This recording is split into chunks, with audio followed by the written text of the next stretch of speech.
the tour that you're currently undertaking is quite a substantial one. Off the top of my head, look, I'm guessing about 12, 15 dates, something like that.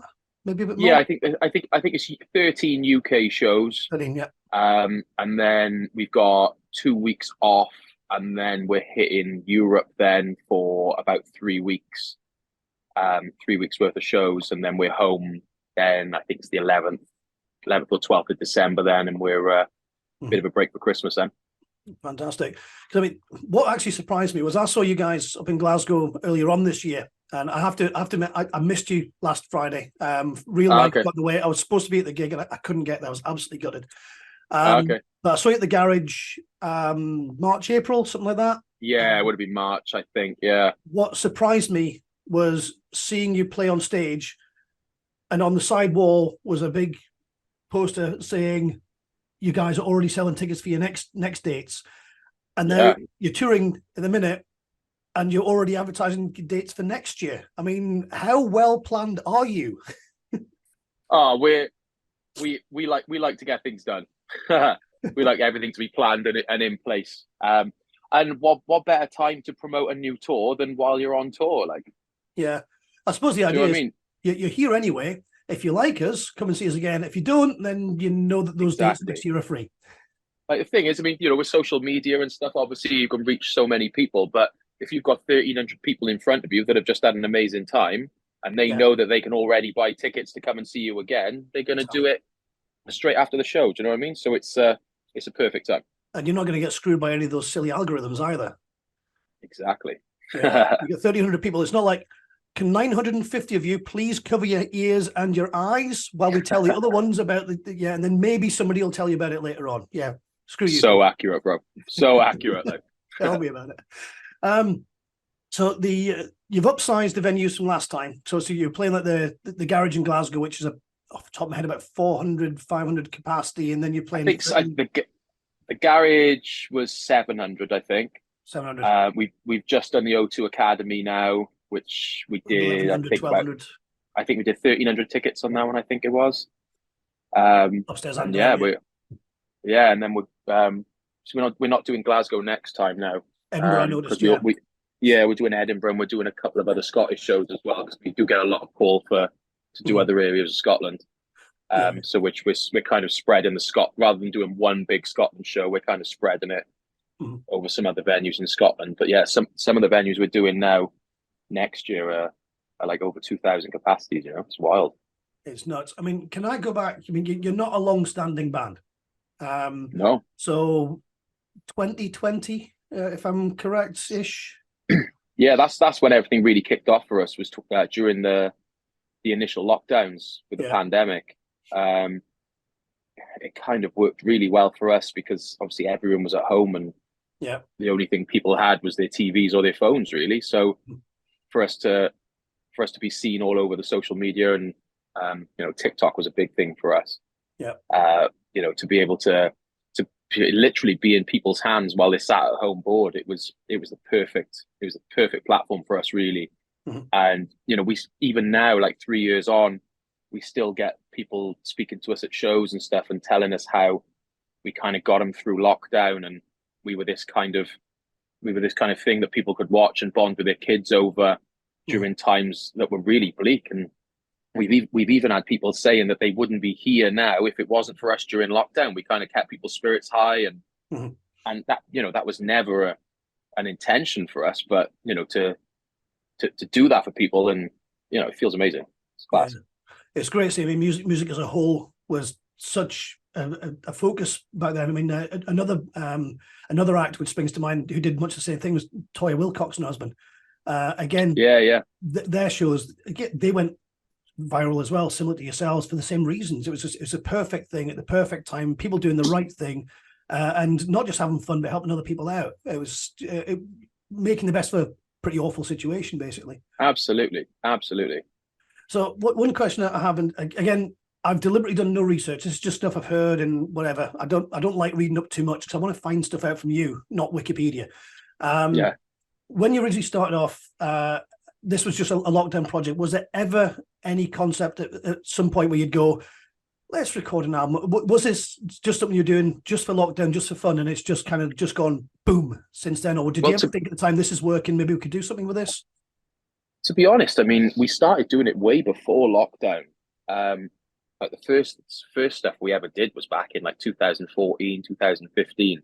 Mhm. But it was very much just a bit of a laugh and something to do, to be honest, because a close friend of ours had a little recording studio, Mhm. and it was just a little bit of an outlet for us, because none of us were in bands at the time. So we'd go to his studio on a Monday night, more so just to hang out Mhm. and just kind of spend some time together and just have a laugh. We ended up chucking the odd cover together and throwing them up on YouTube, just just for the fun of it, really, just to keep ourselves entertained. Yeah. And it didn't really come to much. It was never really intended to be anything, to be honest. And then we kind of got things start. We actually did an album right at the end of 2019, which was just a sort of collection of guilty pleasure tracks, really, things that we always kind of wanted to do.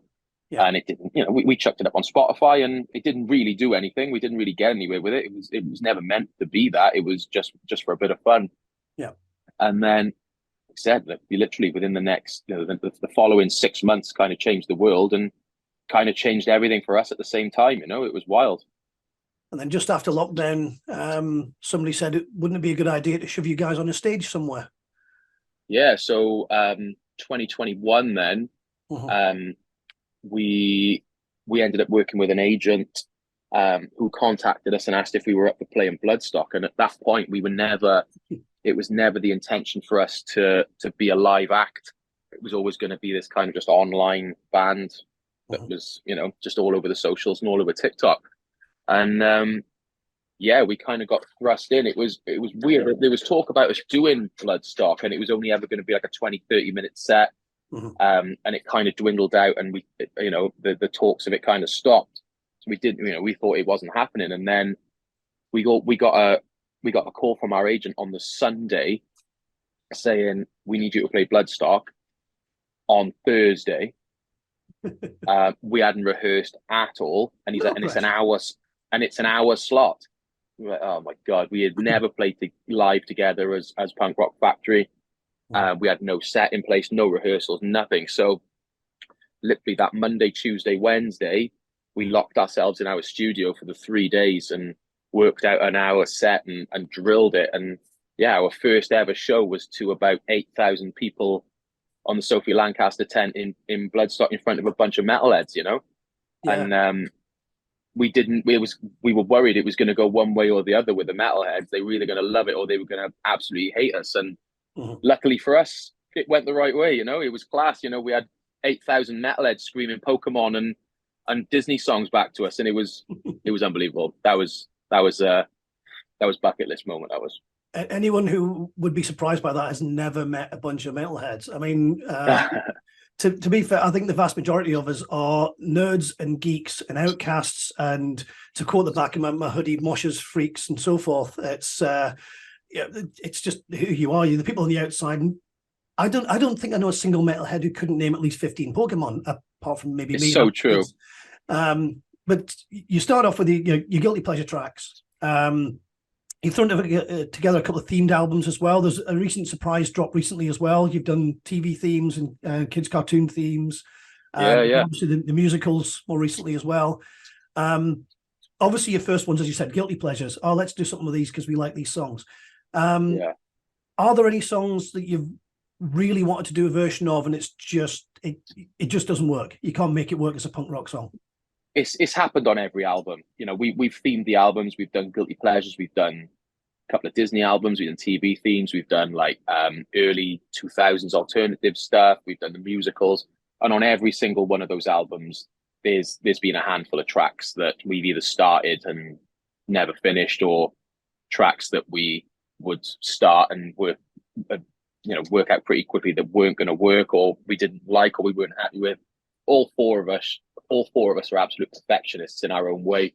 Mhm. And if something doesn't work or we're not happy with it, we'll work on it up to a certain point, and then if we're not happy with the final outcome, it doesn't make the cut. And it definitely happens it's happened on every single album. we got so many unfinished or unreleased tracks. We've probably got a couple of albums with there. One question I want to ask you. Some people, and I'm actually including one of our photographers here, hate cover bands. As far as I'm concerned, Okay. cover bands are a waste of time, a waste of space. We want original material, we want original stuff out there. As a band who focus on cover material, and obviously you've been in other bands in the past, I know you guys all have. When it comes to writing a song, is it a different kind of challenge? Is it easier to tweak something like a musical track or a theme song and turn it into a punk rock song than it would be to come up with a completely original song? Is it a different challenge? Is it easier?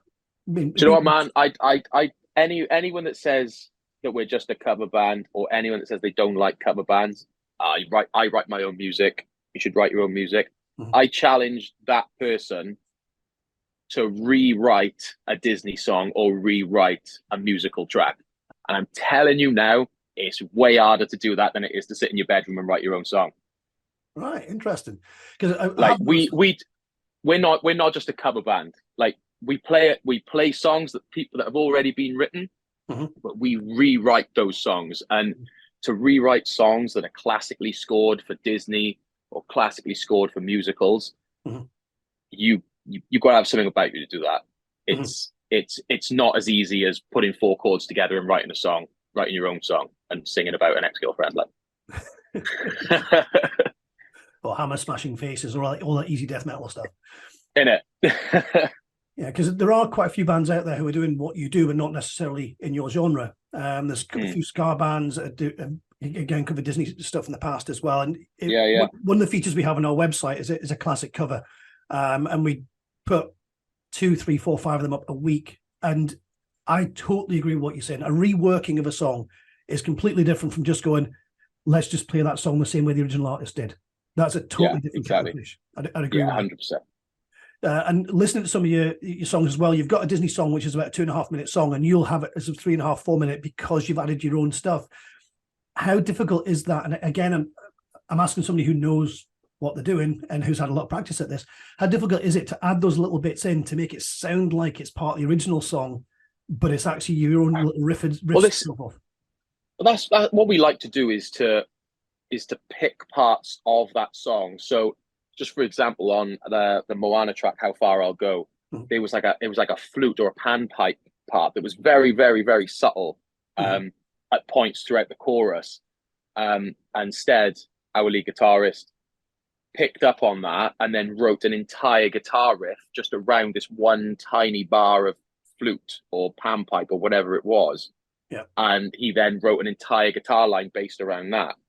So like what we like to do is to stay true to the original in regards to these little parts that a lot of people wouldn't pick up on, and then we write a part around that.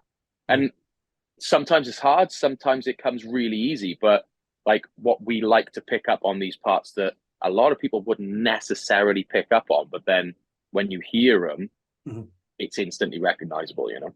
Yeah.